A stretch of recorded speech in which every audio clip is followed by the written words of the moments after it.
Olá, amigos, bem-vindos ao segundo bloco do dia de hoje do programa Ho'oponopono, Além da Manifestação. Eu sou Cristina Pinho e neste segundo bloco eu estarei ainda respondendo mais uma questão que tem a ver com a utilidade das práticas coletivas, quando na verdade o Ho'oponopono atual ele fala que tudo está dentro de você. Então você não precisa se juntar a ninguém, não precisa ir a lugar nenhum para poder estar praticando o Ho'oponopono, para poder estar trabalhando com essa consciência de que tudo são projeções do meu plano, do meu mundo interior, da minha consciência interna. Bom, ela tem algumas funções sim. Eu utilizo aqui neste programa um momento onde a gente faz a prática coletiva. E ela é utilizada com alguns propósitos. Primeiro, ela fortalece a direção do trabalho que você está fazendo de purificação através do Ho'oponopono, por você estar justamente em grupo, por você estar acompanhando outras pessoas que também estão com o mesmo propósito, fazendo a prática com o mesmo problema, com o mesmo objetivo. Então você fortalece. Se você tem uma tendência a se dispersar, se você tem uma tendência a... Tendência não, mas que você tem uma dificuldade a estar fazendo ou a respiração, ou as 4 frases, ou estar colocando tudo junto, nesta maneira, porque são várias práticas, esta é uma prática que a gente faz, que eu utilizo para ser a base da prática coletiva, onde a gente junta respiração, com as 4 frases do Dr. Hugh Lane, com a prática de criar uma oração para abrir o contato com a consciência divina em você. Então, o primeiro foco é isso, é para juntos somos mais concentrados, mais fortes, mais efetivos, então um alimenta o outro. O segundo motivo é porque são questões coletivas. Então, a proposta aqui no programa é de não exatamente trabalhar um problema individual meu, mas um problema que atinja ou que preocupe várias pessoas. Então, são problemas que dizem respeito a muita gente. E no momento em que você se dedica a fazer isso, você está juntando forças para lidar com uma sombra que é coletiva. E a terceira razão pela qual eu tenho consciência de estar fazendo isso é porque quando você pede para alguma coisa, faz uma oração, faz uma prática, mas você está com o foco do problema,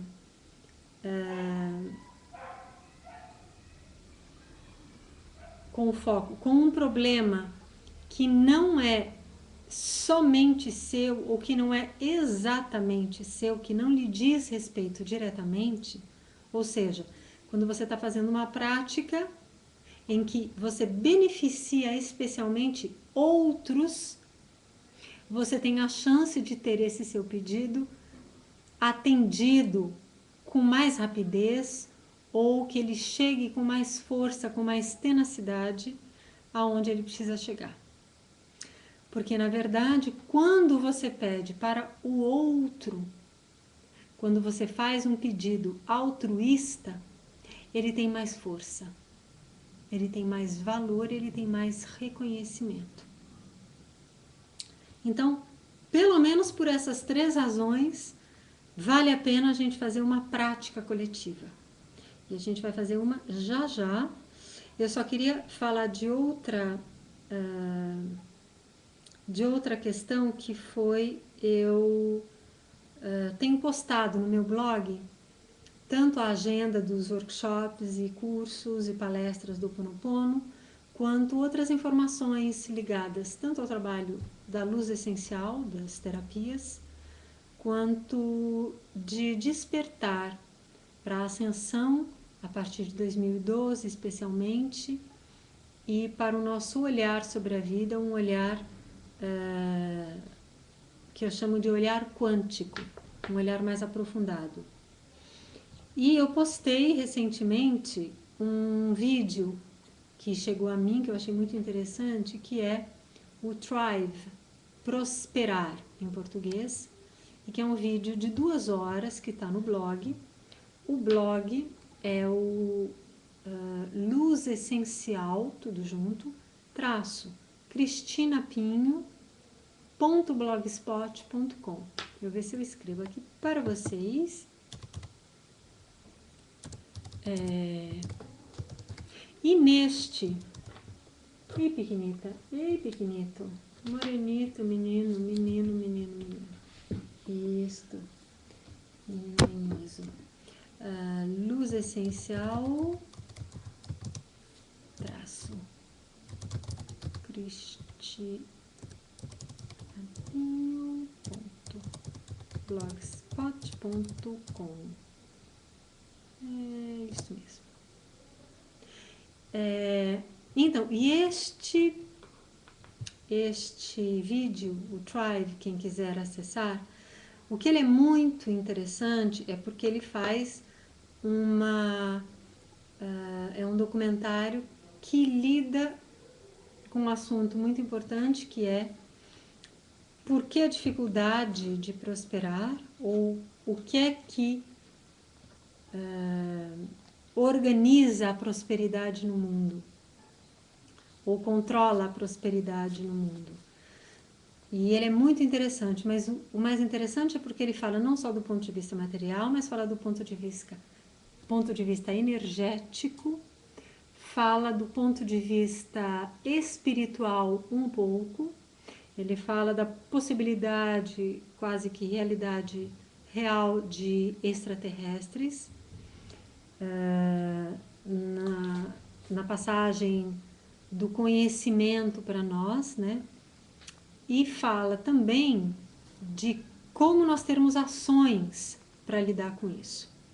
E uma pessoa para quem eu mandei me perguntou como é que ficou o Ho Oponopono em relação a isso, né? Em relação a quando a gente tem a noção de que há um controle que escapa à nossa consciência ou ao nosso poder direto. Como você lidar com isso, né? É a ideia de ter um governo oculto no mundo, mas um governo negativo. Existe a ideia do governo oculto positivo, né, de seres de luz, mas também do governo oculto negativo de seres que estão aqui controlando o nosso acesso à abundância material, ao conhecimento e também à energia. 3 temas importantíssimos que fazem e criam muitas guerras e dominações pelo poder no mundo atualmente. Bom, como é que o Ho Oponopono se coloca em relação a isso? Primeiro, do ponto de vista do Ho Oponopono, essa questão que é coletiva é uma questão que diz respeito a muita gente. Mas, como todo o problema, que é a base do Ho Oponopono, ele só existe a partir do momento que aquilo te incomoda. Se aquilo não veio à sua consciência, se aquilo não é para você um incômodo ou um problema, você não tem o que estar limpando, porque isso ainda não veio à consciência, ainda está no seu subconsciente. Então, a primeira coisa que é preciso fazer, com certeza, é informar. Mas o perigo de você informar, e por isso que eu achei legal este vídeo, perto de outros muitos que eu já vi, que falam, né, dessas catástrofes ou coisas que podem acontecer sempre, é que eles, na maneira como informam, eles te deixam impotentes, com uma sensação de medo e de impotência em relação ao que você pode fazer para mudar aquilo. Ou seja, eu estou preso, eu estou nessa armadilha, eu estou nesse nível de realidade, e eu não tenho como agir, como mudar esse jogo.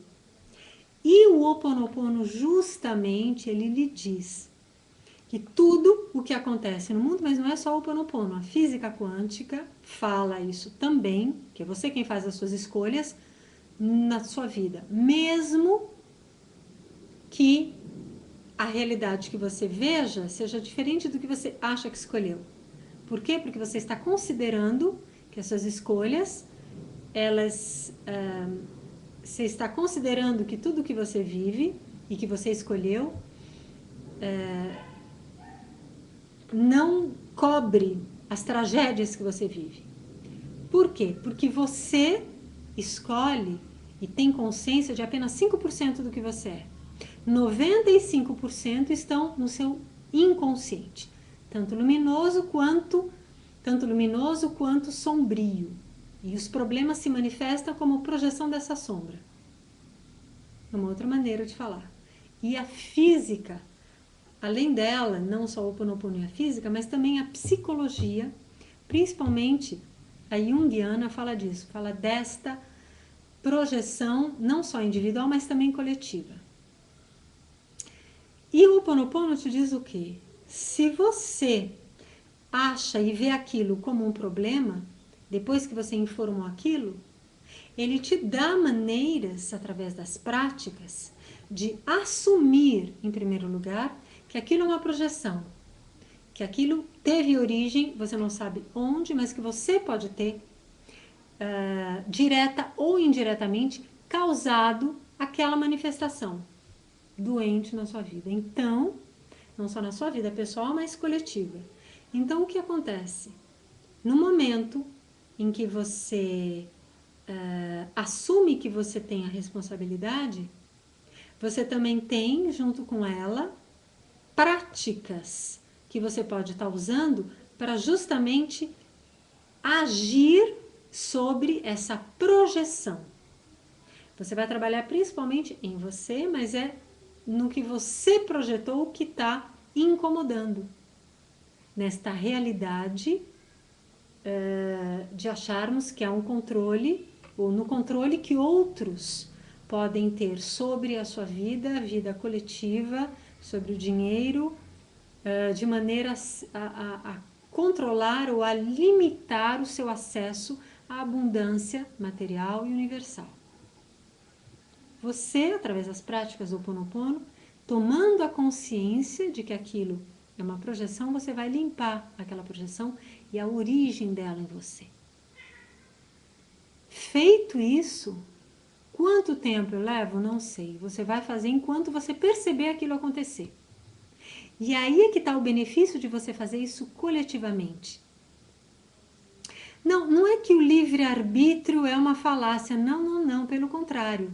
Justamente, os problemas existem, de certa forma, porque nós, no nosso livre-arbítrio, optamos, algumas vezes, por experienciar caminhos, jornadas e trajetórias que foram, vamos dizer, descendo na matéria e na densidade da escolha.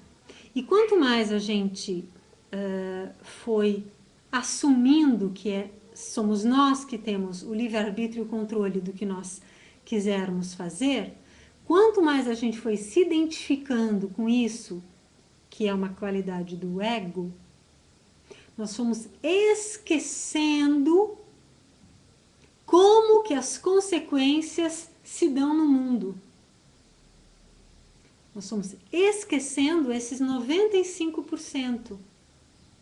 Tanto que fazemos parte de algo muito maior, cada um individualmente.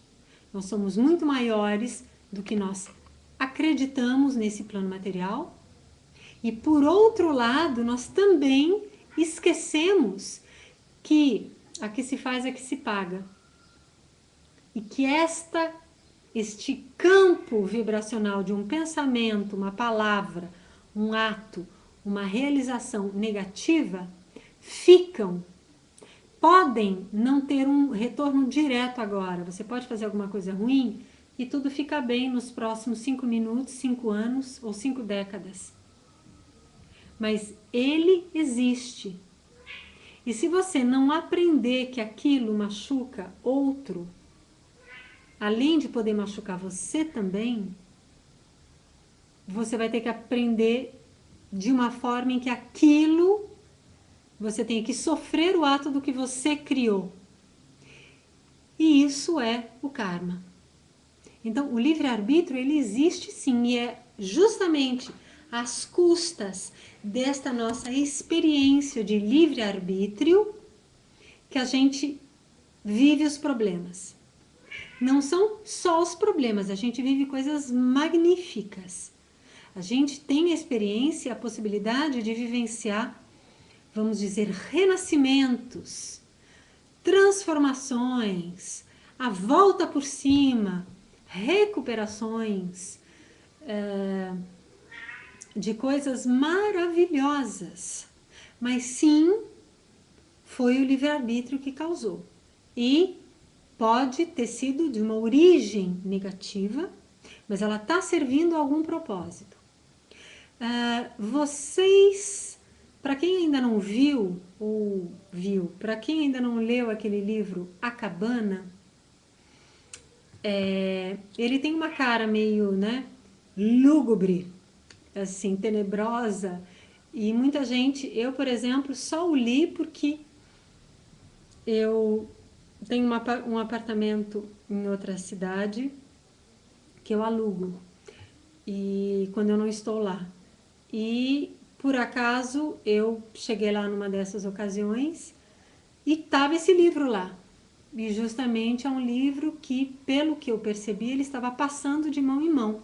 Era um rodízio, ele estava sendo deixado e sendo levado para novas pessoas. E este livro A Cabana é muito interessante, porque realmente a primeira parte é muito trágica. Ela tem um peso, a capa já traz um peso, mas quando você consegue superar a tragédia, não superar, quando você consegue atravessar e ir além da tragédia, ele é magnífico. E ele mostra um dos princípios do Ho Oponopono, que eu falo em aula, quando eu dou workshop, eu falo isso. Eu falo que se a gente quisesse resumir o workshop do Ho Oponopono, eu poderia dizer, olha, tá tudo certo, não tem problema nenhum, tá tudo perfeito.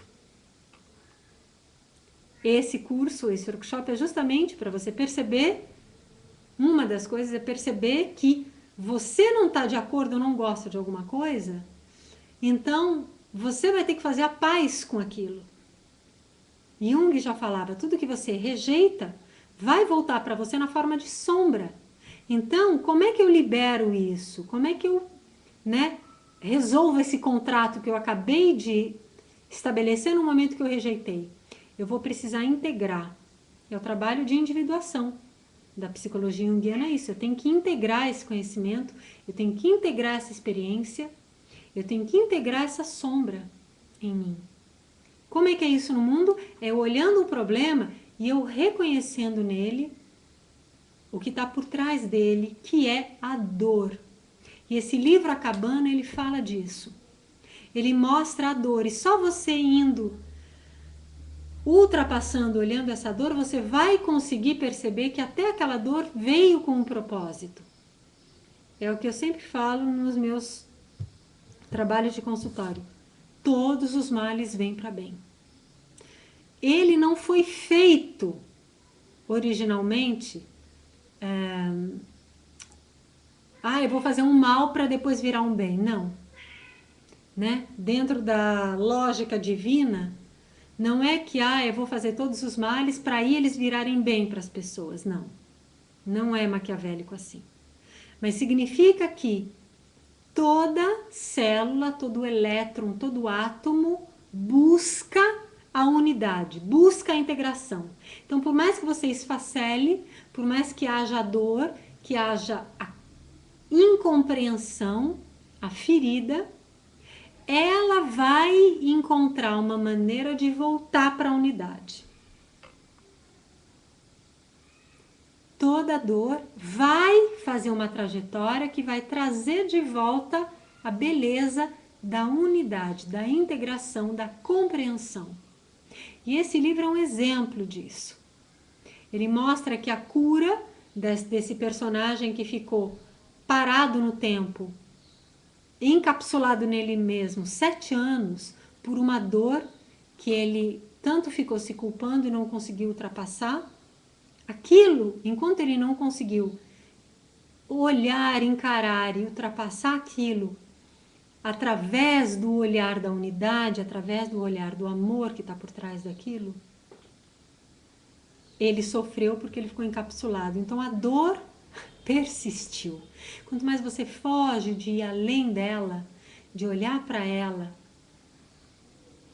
ela persiste. No momento que você para, que você vai conversar, que você vai resolvê-la, ela se dissolve, porque ela só quer ser entendida, resolvida, aceita e amada. E o Ho Oponopono faz isso de outras formas. E justamente uma das maneiras mais simples é essa: eu sinto muito, me perdoe, muito obrigada, eu te amo, essas 4 frases. Mas ela tem uma profundidade muito grande. Esse mantra tem uma profundidade muito grande. E quando você faz workshop, a gente tem a oportunidade, mesmo eu reconhecendo, ainda experimento karma? Depende. Mas isso fica uma ótima pergunta para eu responder no próximo bloco, que a gente já está encerrando esse daqui. Tá bem? Não saiam daí, eu volto com essa pergunta num minuto. Um beijo, eu sou Cristina Pinho e você está assistindo o programa Ho Oponopono.